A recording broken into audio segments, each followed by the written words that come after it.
Today's poem is Casey at the Bat, a Ballad of the Republic, sung in the year 1888 by Ernest L. Thayer, illustrated by C.F. Payne. Casey at the Bat, a Ballad of the Republic, sung in the year 1888 by Ernest L. Thayer, illustrated by C.F. Payne.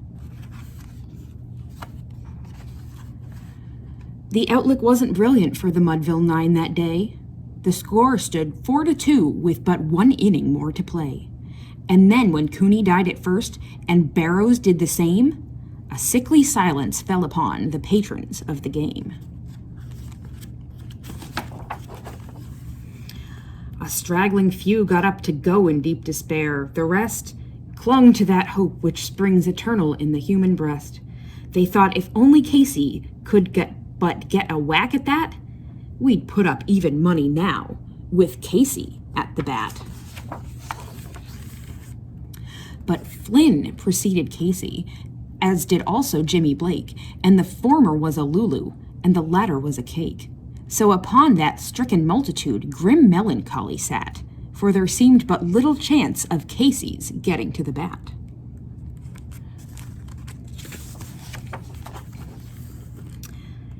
But Flynn let drive a single to the wonderment of all, and Blake, the much despised, tore the cover off the ball. And when the dust had lifted and the men saw what had occurred, there was Johnny safe at second, and Flynn a huggin' third.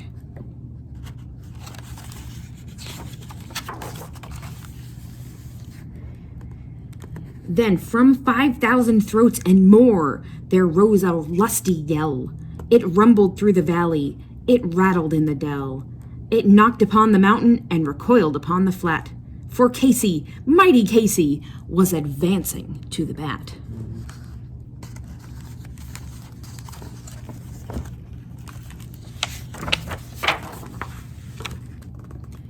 There was ease in Casey's manner as he stepped into his place. There was pride in Casey's bearing, and a smile on Casey's face. And when, responding to the cheers, he lightly doffed his hat, no stranger in the crowd could doubt 'twas Casey at the bat.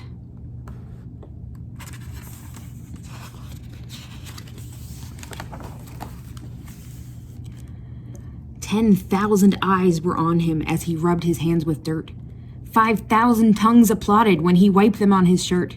Then while the writhing pitcher ground the ball into his hip, defiance gleamed in Casey's eye. A sneer curled Casey's lip.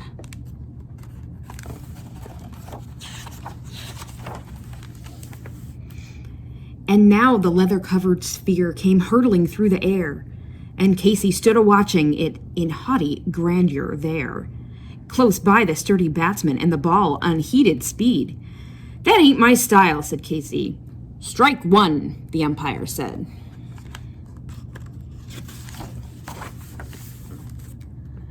From the benches, black with people, there went up a muffled roar, like the beating of the storm waves on a stern and distant shore.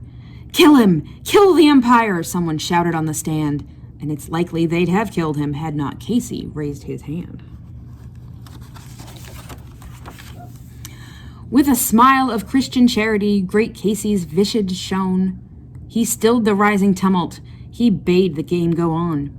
He signaled to the pitcher, and once more the spheroid flew. But Casey still ignored it, and the umpire said, "Strike two."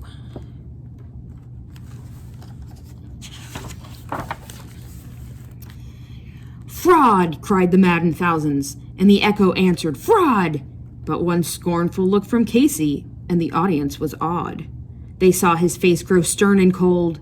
They saw his muscles strain, and they knew that Casey wouldn't let that ball go by again. The sneer is gone from Casey's lip.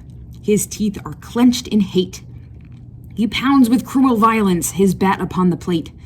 And now the pitcher holds the ball, and now he lets it go, and now the air is shattered by the force of Casey's blow.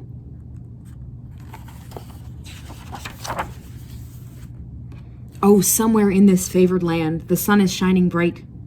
The band is playing somewhere, and somewhere hearts are light. And somewhere men are laughing, and somewhere children shout.